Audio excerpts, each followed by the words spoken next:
It's been said many times before, results are rarely the focus at the academy level. But at a certain point, they can also be really hard to ignore. That's currently the case for the New England Revolution Academy, which recently wrapped up the fall portion of its season with all 5 teams from the under-19s to the under-13s combining for a remarkable record of 55 wins, 8 draws, 26 clean sheets, and just 12 losses. And when an academy is seeing that type of success from top to bottom, it's really easy to feel good about the future.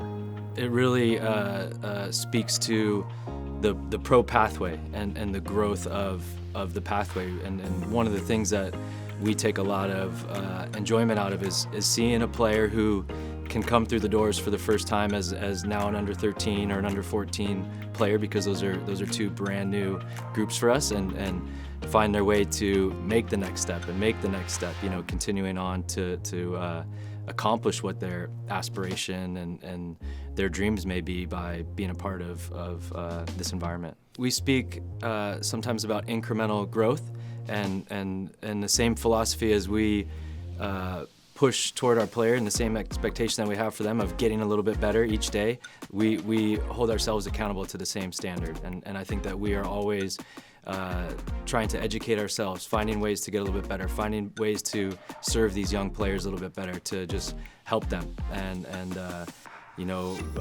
It seems to be little by little pushing in the right direction. At the academy level, there will always be that delicate balance between developing the individual while also instilling a winning team mentality.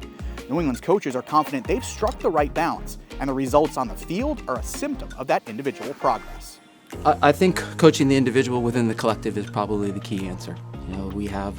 We're very fortunate to have a handful of players that we see a lot of potential in, and we want to foster that growth and development.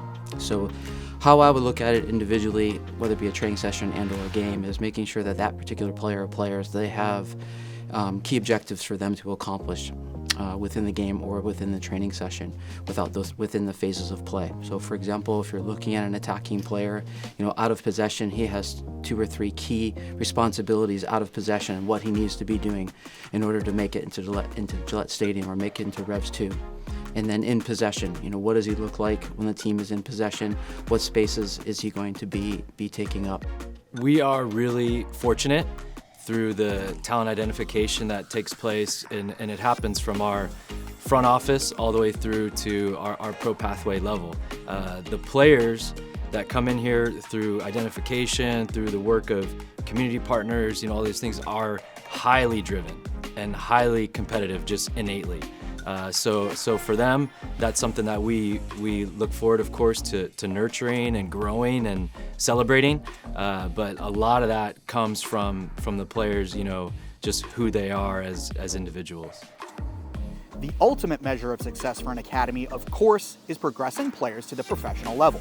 And with 7 homegrown players on the first team roster for 2024, that pipeline is now producing top-level talent on a consistent basis.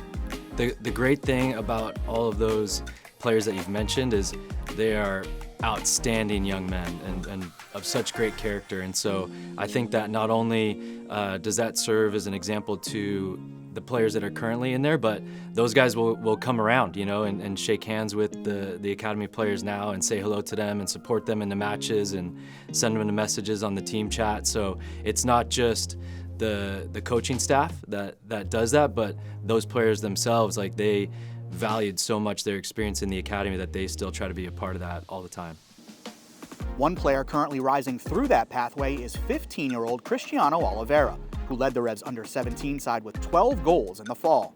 The Somerville native spent part of November with the United States under-16 youth national team for a training camp in Carson, California, and he has also gotten an initial taste of professional life, having trained with Revolution 2 this past summer.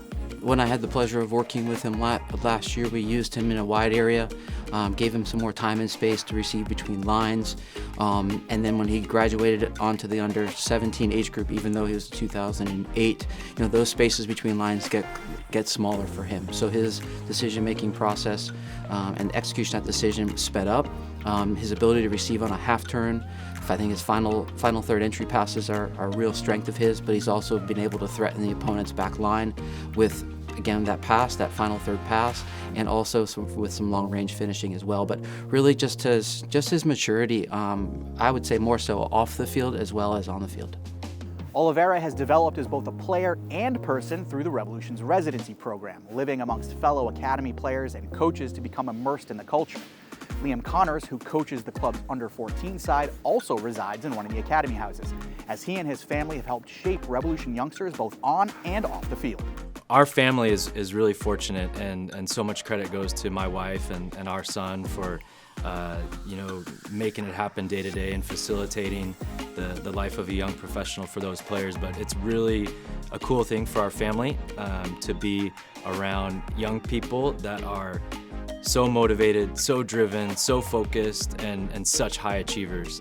So the house is full of energy and full of life, and there's always a soccer ball bouncing around.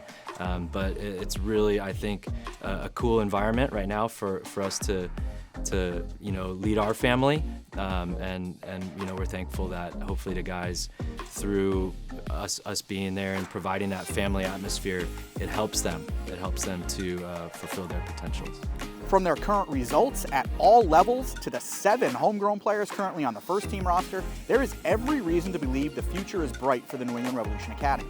But keeping the focus on the short term, there's plenty of excitement for the 2024 spring season and continuing the progress made this past fall. As we look forward to 2024, I look forward to moving along those 3 or 4 key players that we have within the group and see if we can test them at the under 17 age group.